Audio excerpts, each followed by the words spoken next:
Hello and welcome to the Geeks Review. I'm Royce, and today's episode is a bit of a mashup of review, music, outtakes and more. With everyone staying home, it's the perfect time to catch up on things you might have left by the wayside. Chores, hobbies, maybe films and TV shows. Ben, Josh and I met up to discuss some of our favourites, but there were some unforeseen technical issues, so this episode will be a bit of a Frankenstein's creation, pieced together from different parts and hopefully assembled into something that makes sense.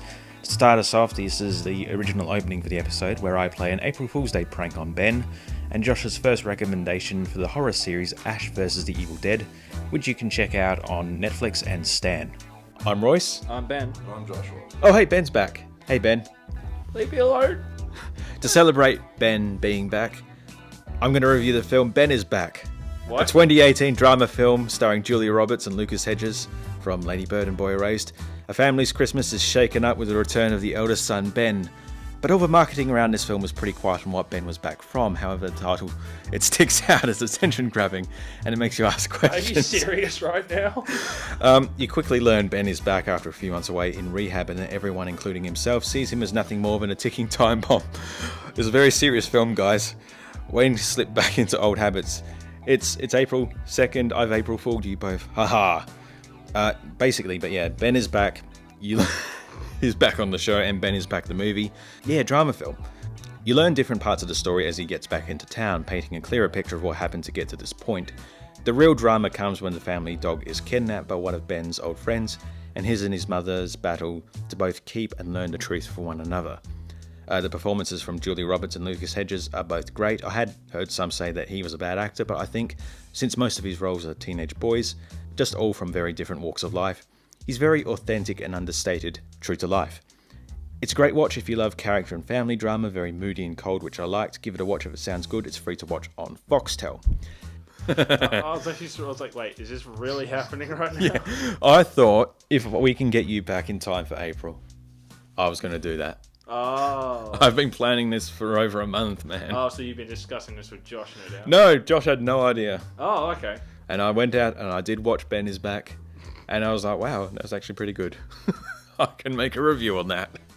The show I recommend is Ash vs. the Evil Dead, Oh, the yes. Sam Raimi sequel to the Evil Dead films. Yes. Bruce Campbell returns as Ash Williams, and he's joined by his co-worker Pablo, played by Ray Santiago, and Kelly Maxwell, played by Dana DeLenzo. Okay. This is 3 seasons of returning to form for the Evil Dead with Ash trying to be that incompetent badass that we all know, and has only managed to dig a bigger grave for himself by trying to impress a girl of questionable age. Oh dear. By reading from the book, the Necronomicon Ex Mortis. And Does he never learn?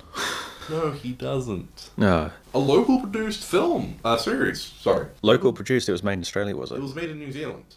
Yeah. Well, I guess, they've got all the technology there with Weta and all that. So we did discuss the film series in the horror special a few weeks ago on the show. So this is really a sequel This to... is a continuation. The films are canon. They happened a few years ago. The only issue is they can't reference the third film because of licensing and right issues. which seems to be an ever-continuing issue with this series. Very much so, but they do manage to reference it quite a bit. Like time travel. I haven't time traveled since I went back to the medieval ages. What? Well, I mean, even then, that was the end of Evil Dead, Evil Dead 2, yes. Evil Dead 2, and to be continued onwards into Army of Darkness, which you can't reference, which is such a shame because it's such an out there film. Which Army of Darkness even then had 2 alternate endings. I guess the one that I've seen, and maybe most people have seen, is where he gets sent back too far, or he gets sent to... He sleeps too long and he sleeps wakes too up long, in an and- apocalyptic And world. that alternate ending for Army of Darkness, where he sleeps too long, is inadvertently spoiling the end of the series for you. Oh, Right. Really? Yes, I won't go into detail, but let's just say it ends with him hopping into Delta and leaving on the most wonderful note of Hail to the King. So how involved was Sam Raimi with this series? He was a consult. He directed the first episode, but his touch is still felt. So where can people watch this? Is it on Stan? This is on Stan. It's also on the American Netflix. Oh, yes. If you've got NordVPN sponsored today's... No, they didn't. Would you recommend this series to a general audience? Because, I mean, it is obviously quite horrific and quite gory, and it is a sick, General twisted... audience, maybe 15 and up, if you can handle that type of thing. Because I can tell you now, It's very tongue-in-cheek, I will say, despite the doesn't shy away from the horror. Will you need the knowledge from the movies to actually watch the show at all? Fun thing, it actually goes on and explains and summarizes it in a few places. So that's Ash vs. Evil Dead, available to watch on Stan. Give it a watch if you are a fan of the Evil Dead films, or if you want a bit of grim, not quite satirical, but tongue-in-cheek, gore, violence. Horror comedy. Yeah, and if you don't take yourself too seriously. If it sounds good for you, yeah. I'm actually going to recommend a Marvel movie. Yep. Because I do have two here. This movie is not really appreciated that much, but for me, it's a personal favorite of mine because of it. It's one of the earliest Marvel cinematic movies. The one I'm talking about is The Incredible Hulk. Oh, yeah. Yes. Ed Norton and William Hurt and Liv Tyler. Yes. And Tim Roth. Yes. Tim Roth. Yes. You have cameos from Stan Lee, Lou Ferrigno, Classic. and Robert Downey Jr. That's right, yes, because this was the second film in the Marvel installation. Cinematic Universe. Oh. And Incredible Hulk only came out about 2-3 months after Iron Man. I do remember talking to a friend back in the day, and he said, "Oh, what's Hulk like?" And he said, "It's like Iron Man." And I'm like, "Well, what's Iron Man like?" It's definitely, this was really the start of that. I mean, it's somewhat forgotten now. Yeah, it's what kind of bothers me is everyone just doesn't really talk about it. But what do you love about film? You just talk about what you love. I kind of see it as yes, it's an early Marvel movie, and they were still working out where they were going with this. Its story's interesting. I love the soundtrack to this movie because it sounds is one of my favorite in the MCU movies, and because it sounds like a horror monster movie. That's what I love because it just sounds so terrifying, particularly when it builds up the intro, because it gives you the backstory of you have Bruce Banner, who's a scientist, and he subjects himself to high levels of gamma radiation, which triggers his transformation into the huge green creature named the Hulk. And whenever he experienced any negative emotions, such as anger, and if he the one thing I liked about this movie is they had they had this idea of if his heart rate reaches 200 beats per minute, that triggers his transformation. And I thought that's actually a really good idea because it adds suspense on when he will change. Yeah, because it's not just anger, it's high stress moments or even, moments of great excitement, A scene deleted from this where he was meant to be in the far north, and then you would have seen a picture of Cap's frozen body. It was only referenced in the first Avengers film where he actually shot himself. Yes. Well, yeah, because he was so tormented. It really does go into the torment which he feels as Bruce, even though they cut out that scene because it is quite dark. And I really do like that intro, which you mentioned. It does give you a montage. It shows you what you need to know to go forward with this movie instead of just straight up telling you, which is one of the reasons why I really like it. Which is great in the beginning. Yeah. I really like the idea they were using him in the shadows because that adds that horror aspect. They use a monster in the shadows grabbing people one by one, and I actually really like that introduction for the first transformation for Hulk. I felt that the characters were decent. I wouldn't say they were perfect. I definitely enjoyed Tim Roth as Abomination. It's interesting, but the design holds up. But the design holds up, and because you have good cameos from Stan Lee, Lou Ferrigno, and at the very end of the post-credit scene, you have Robert Downey Jr., which for me that's my favorite post-credit scene because the reason is Robert Downey Jr. actually improvised that whole entire scene. Right. And it's the connective tissue that makes it part of the MCU. Yes. It really makes it, because I remember I saw this film back in high school. We had to analyse it for media class. And when Robert Downey Jr. as Tony Stark shows up, it's like, wait, what? They can do that? Because I didn't know about the Avengers. I hadn't seen Iron Man 2 or Thor or Captain America. It is a shame that this film is somewhat left out of the, usual roster. But Tim Roth as Blonsky, he's like this special ops, guy, and he's just so driven.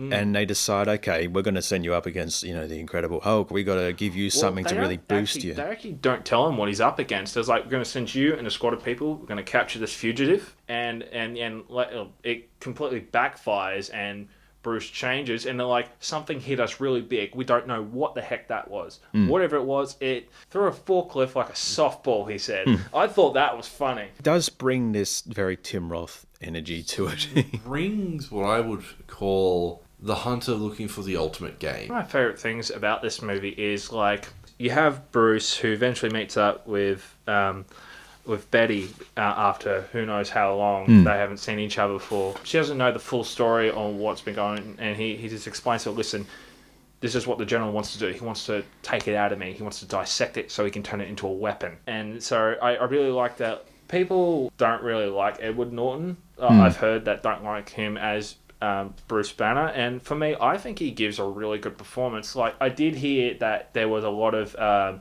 story confliction because Edward Norton was actually was writing the movie as well with a few other people, and there was a lot of conflict going on. What the studio wanted and what he wanted. Yeah. Ed Norton is somewhat divisive. He's very controlling. American History X is his biggest film, and the director actually walked away from that film, and it could be said that American History X, as it stands now, is Ed Norton's film. He directed it, essentially. He's very controlling. He was very hands-on behind the scenes, which is sometimes a good thing. But with these Marvel films, a lot of control rests in the studio's hands, the producers, because they've got the big idea and they don't want to tell people what they have in mind. And, sometimes you get some actors and some directors who can sort of stand their ground. I guess he didn't want to play ball, when it came time to do The Avengers, which is a big ensemble film, and, they wanted to have Joss Whedon have, creative control with that.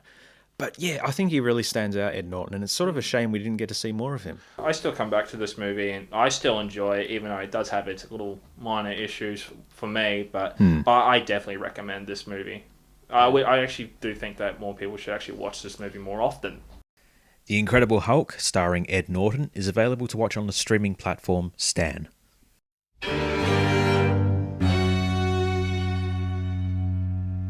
My first recommendation is for a film called Knives Out, 2019 whodunit film directed by Rian Johnson, perhaps best known for directing Star Wars Episode 8, The Last Jedi, as well as the Bruce Willis and Joseph Gordon-Levitt film Looper, and he also directed the best episode of Breaking Bad, third to last episode, Ozymandias.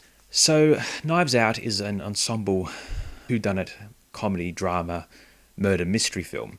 Christopher Plummer plays this famous author who's found dead on his 85th birthday, supposedly by his own hand. However, someone hires this detective, Benoit Blanc, played by Daniel Craig, to investigate this suspecting foul play. And so all the family who were present on the night of the birthday and the death are brought in. This includes Jamie Lee Curtis, Don Johnson, Chris Evans, Toni Collette, and various others. Another central character is Marta. She was the carer of Christopher Plummer's character, played by Ana de Armas. You might remember her as playing Ryan Gosling's holographic girlfriend from the film Blade Runner 2049. And I heard a lot of praise for her from this film. I only really knew her from Blade Runner. And I was just thinking, what's the deal with her? People just really seem to love her, love this character, and watching this film, I really understand what the hype is about. She's fantastic. This is just a really fun murder mystery whodunit. It's less in your style of, the detective comes along and they do the investigation, and you find out as they go along, at the very end of the thing, all the clues are put together and you find out who the murderer is. There's a bit of that.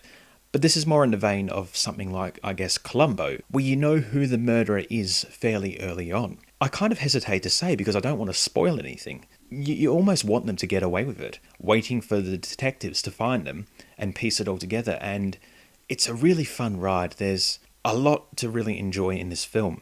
And when this came out, within a few days or even a few weeks, there was discussions of a sequel. The thing that makes it is the other cast of characters, because the sequels would continue to follow this Detective Blanc, played by Daniel Craig.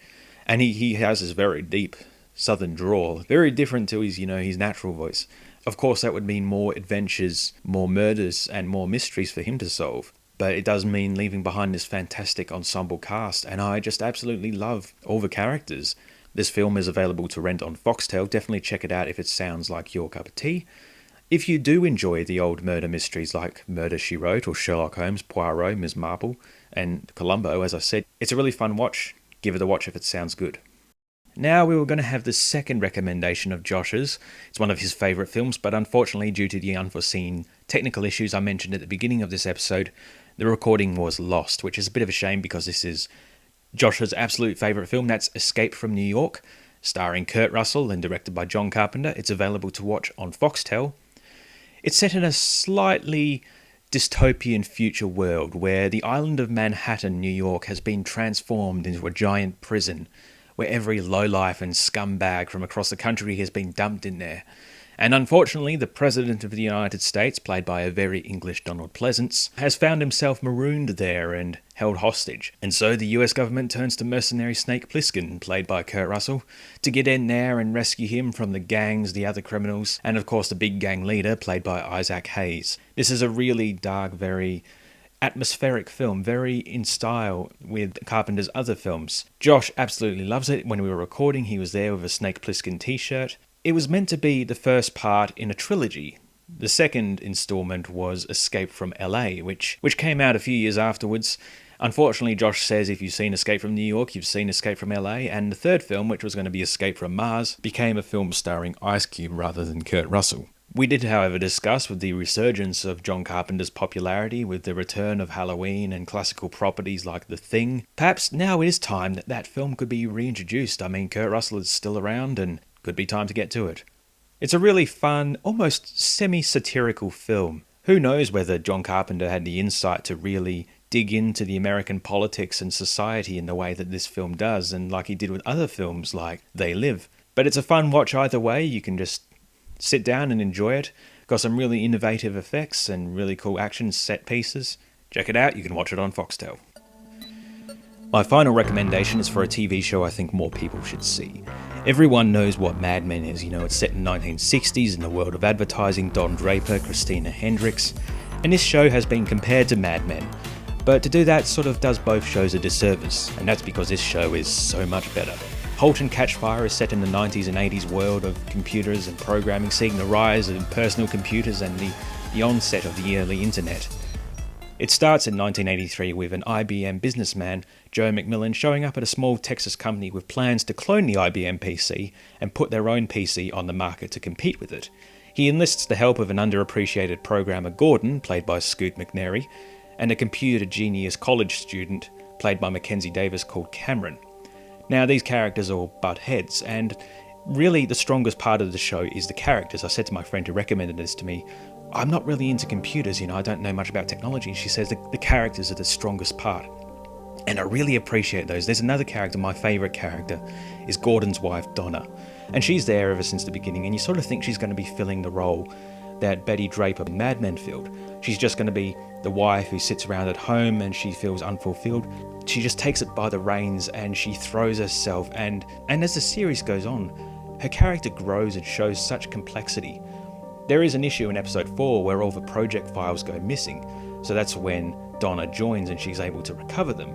And when she first meets Cameron, they do butt heads because Cameron is very free, she's very anarchic, she's a punk essentially. She just sits around playing really loud rock music while coding, that's how she works. And it directly contradicts with all the formality and cleanliness that Donna has. But they do grow to really appreciate each other, and going into series 2, the focus shifts away from Joe and Gordon and onto Donna and Cameron as they are working together on a startup making online games from Cameron's home. Joe, like I said, he's very similar to Don Draper in some ways. He's got a fancy car and a fancy suit, and he's kind of got a roving eye. Very mysterious, but very quickly, very early on, do all his mysteries get explained and explored. And it's really about how his character goes on from here. He's sort of unburdened by his past, which was something that I felt Don Draper sort of got let down by. There's only 40 episodes and each one runs for about 40 minutes each. You can find it all on Foxtel to stream, download, and sometimes there's marathons on Showcase. It's so compact and it is such a good story. There's no gunfights, there's no dragons, there's no violence and horrible language and all the other unpleasantness you tend to get from big shows like this. As I said, I really appreciate how the characters are handled. Towards the very end of the series, two characters who are ostensibly friends do get into a really intense fight over business practices and all that stuff. And as one of them goes to leave and slam the door shut, they accidentally jar the other character's fingers in the door. And because they are friends, they sort of drop the fight and they sort of sit down cool-headed and they're able to talk. And I really appreciate that, especially after there's so many shows where characters just have issues which they could solve if they just talked them out. If you're really nostalgic for the 1980s and 90s, if you love the music, the soundtrack is fantastic. If you do have fond memories of early computing, and if you're a fan of Mad Men or similar shows and are looking for something new, definitely give it a watch. It's Halt and Catch Fire. It's fantastic. Check it out on Foxtel. That's the show for today. Thank you for listening. Hopefully we'll be back next week with a much more coherent program. To play us out, we're going to have one of my favourite songs that is actually featured in Halt and Catch Fire. This is John Fogerty, Old Man Down the Road. Thanks for listening, and we'll see you next time.